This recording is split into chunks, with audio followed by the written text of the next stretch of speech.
Okay, we're at section 35.2, images formed by spherical mirrors. In order to not make this lecture too long, I'm going to break it up into two sections, concave mirrors first and then mirrors, convex mirrors later. So let's go to the PowerPoint. We're going to talk about concave mirrors. Uh, this is you can see the reflective surface here on the inside, and right here is this curvature has a radius. The radius of curvature, uh, right, is R. This is the center of curvature, C. The principal axis is this V here is right at the center of this mirror. So this is the principal axis of this concave mirror. Now, for small angles, these uh, images point, or not, I'm sorry, these rays go right through the image point right here on this side of the center. So if the rays diverge from zero at small angles, the zero being the object, they all reflect through the same image point I. Now that's for small angles. Um, so these are the normals to the surface. So you have the theta equals theta prime, just the law of reflection.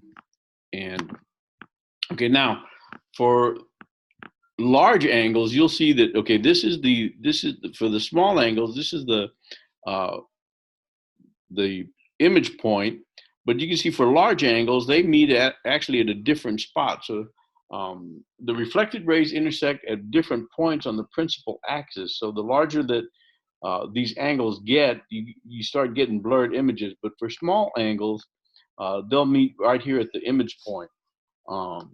Let's see, make sure so this is over here. This is called spherical aberration. When it's not in focus, it's called spherical operation. The small angle rays are called the paraxial rays.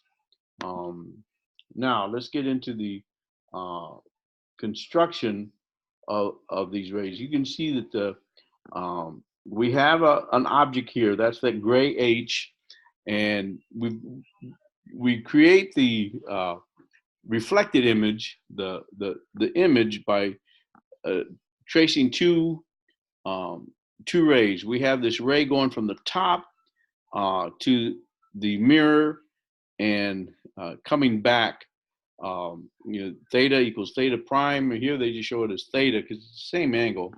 And then we have a ray here that is striking making a normal strike to the mirror surface. So it goes through C and it strikes the surface and comes right back through C.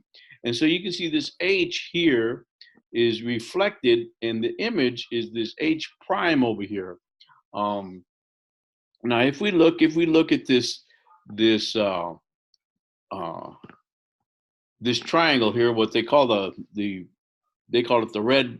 It's kind of a pink triangle. You can see the tangent theta. Well, what is tangent? It's the opposite over the hypotenuse. I'm sorry, the opposite over the adjacent. So it's H over P. You can see P down here. So the tangent theta is equal to H over P. And you can see the tangent theta is also, looking from the little yellow, it's minus H prime over Q. Why minus? Because H is negative. Um, so tangent theta is equal to minus H prime over Q. The magnification is, if we recall back to the first equation we had in the previous lecture, the magnification is H prime over H, which is equal to minus Q over P. That's the magnification. It's actually reduced inside. You can see that H prime is much less than P. Um, okay, so the tangent of alpha, uh, this is the alpha here. The tangent of alpha is equal to minus H. I think they're looking at the alpha on this side, the green alpha, minus H over R minus Q. There's the R, there's the Q. And tangent alpha on this side is the big H and over P minus R. So that's the tangent alpha. So H prime over H is equal to minus R minus Q over P minus Q. And so since H prime, let's see if we see that since H prime over H is equal to minus Q over P, we come over here and we say we can substitute the H prime over H. The minus will come out. We have R minus Q over P minus R is equal to Q over P.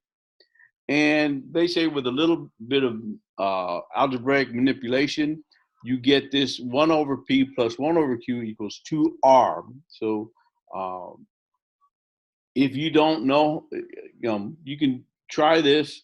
If you can't get it, I've added a little section after this that shows the derivation. No video, just the derivation of the how to get from this equation to this equation.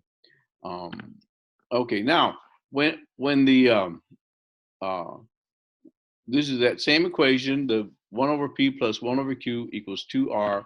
You can see that when the object is very far away, the distance equals Q is approximately R over T, R over 2, which is equal to F, where F is the focal length of the mirror.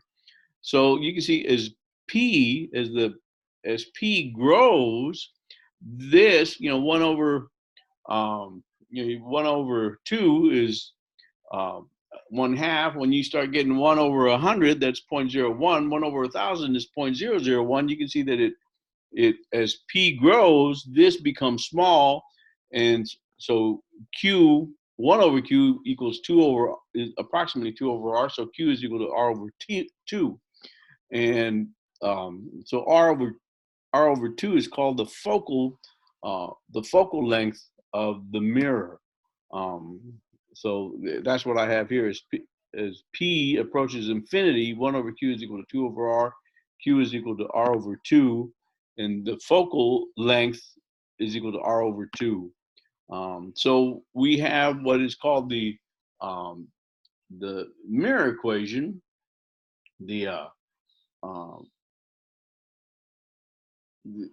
This mirror equation is the 1 over P, where P is the object length, plus 1 over Q, 1 over P plus 1 over Q is equal to 1 over F, where F is the, P is the object distance, Q is the image distance, and F is the focal length.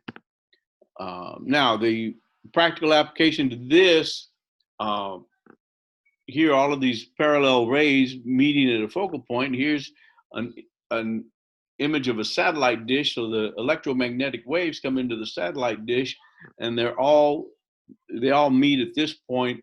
Light is electromagnetic waves. So this is here we're talking about electromagnetic waves also, and that pretty much ends this section. We're going to talk about convex mirrors next. We're still in 35.2, but so as not to make the lecture too long, the video too long, I'm breaking it up into parts.